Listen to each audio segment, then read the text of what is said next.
If you're currently looking forward to moving to the United Kingdom from Nigeria, or you're about to book your flight ticket, perhaps you're just awaiting your biometrics, I mean your capturing at TLS office, then don't go ahead without watching this video till the very end. I mean it.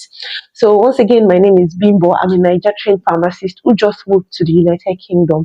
And in this video, I'm going to be letting you know the basic information that you need to have at your left palm just before you book your flight ticket. There's something called PTA, and not all Nigerians know about this. PTA is your personal travel allowance, and every Nigerian is entitled to £4,000 worth of this allowance every 6 months. Before now, it used to be every 3 months.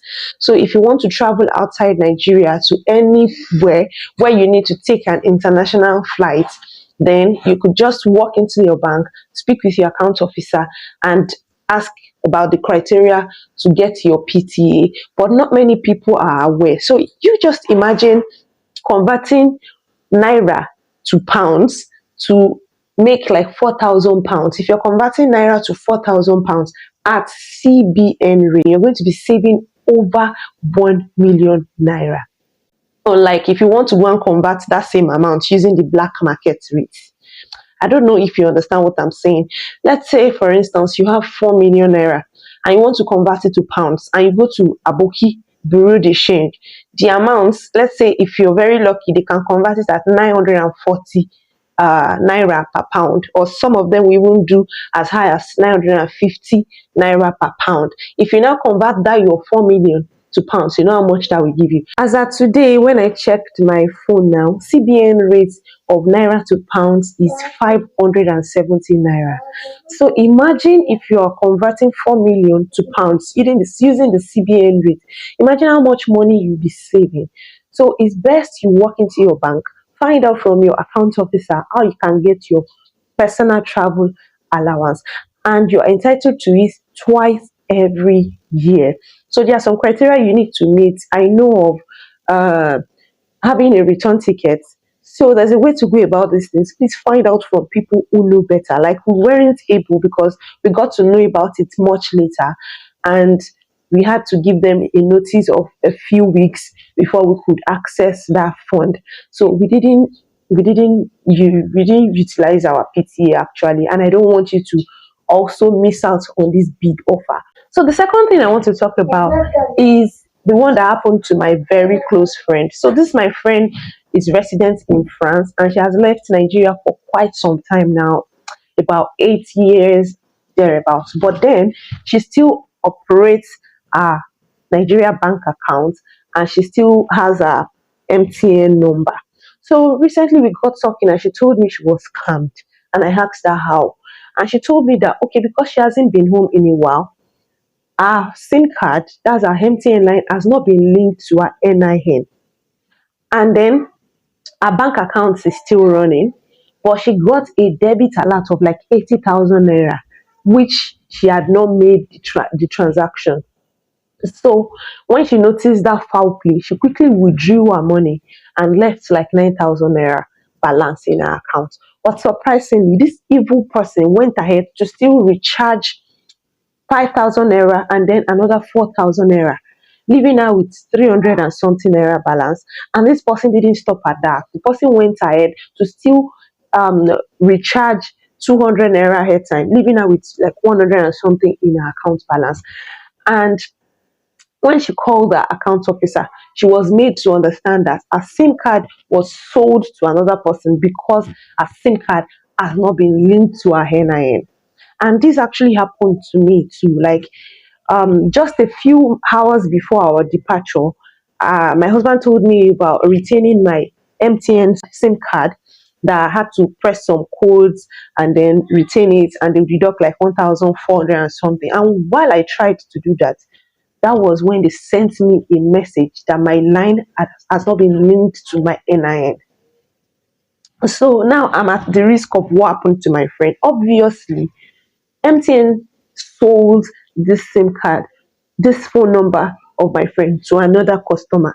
And I don't know, this customer had like and access to my friend's bank account, and the person was able to recharge, although the person wasn't able to make transfers or pay for goods, but the person was able to make airtime recharge. So you would wonder, when you see somebody that has not been selling airtime and the person suddenly comes up as a supplier of airtime, you should be careful of such people. It might just be a scammer like this person that has just scammed my friend. So before you leave Nigeria, make sure that you link your make sure that you confirm that your number has been linked to your NIN, and then I'm going to be leaving the short code on the screen. Then you dial that number if you are MTN user, because I use MTN. I don't know about any other service provider. So make sure that you press that short code to retain your phone number for the next 3 years, and it is also renewable. After 3 years, you can actually renew it. Do you get? So that is the second thing. Now, the third thing I want to talk about is, before you leave Nigeria, make sure that you convert some naira to pounds. You should have some pounds at hand. And I'll advise you that you don't change too much. Depending on your family size, you should try and change some naira to pounds. And on getting here, because like I said, 940 naira to £1 in Nigeria here is like 906 naira if you're going to be changing your money here. So if you change like a lump sum of money from Nigeria, it's like you're shortchanging yourself. But if you change like little amount of money that can last you for, like, say, a week, you come and change the rest of your money when you get here. And another thing is that you don't need to change all your money to pounds, because when you get here, you can find it as a source of business. Like, some people here need to send naira back home. So if you're coming with naira, you have the advantage of helping them convert their own pounds. You collect their pounds and you help them transfer the naira to whoever they want to transfer it to. And now imagine you two selling your making the transfer like at the rate of 906 or 920 thereabouts.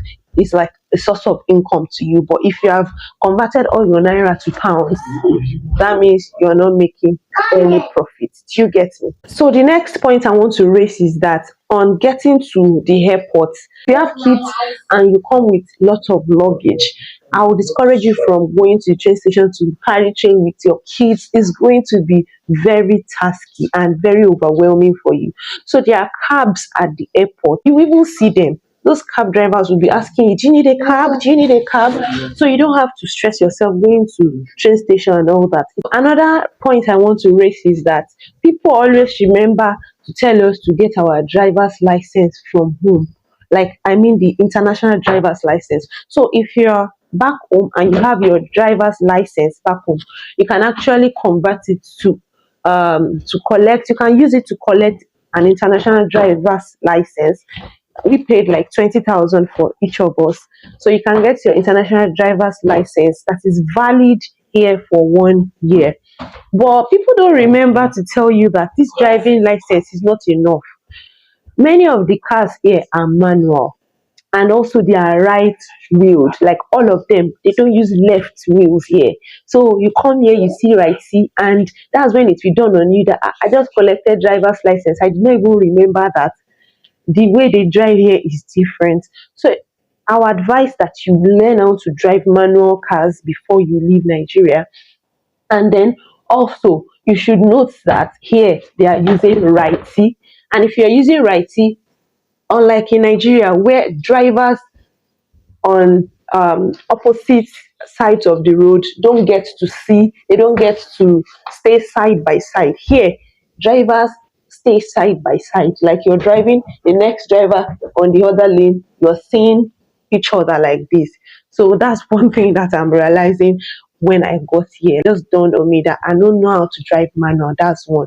Number two, now right here, I'm not even ready to drive here. Roads here are very narrow. So if you're not used to driving on narrow roads, you may find it difficult to maneuver your ways when you start driving here. One other thing is that here, you really have to wait for bicycles. You cannot overtake bicycles. And lastly, my guys, if you don't know how to use your Google Map from Nigeria, before you leave, please just start.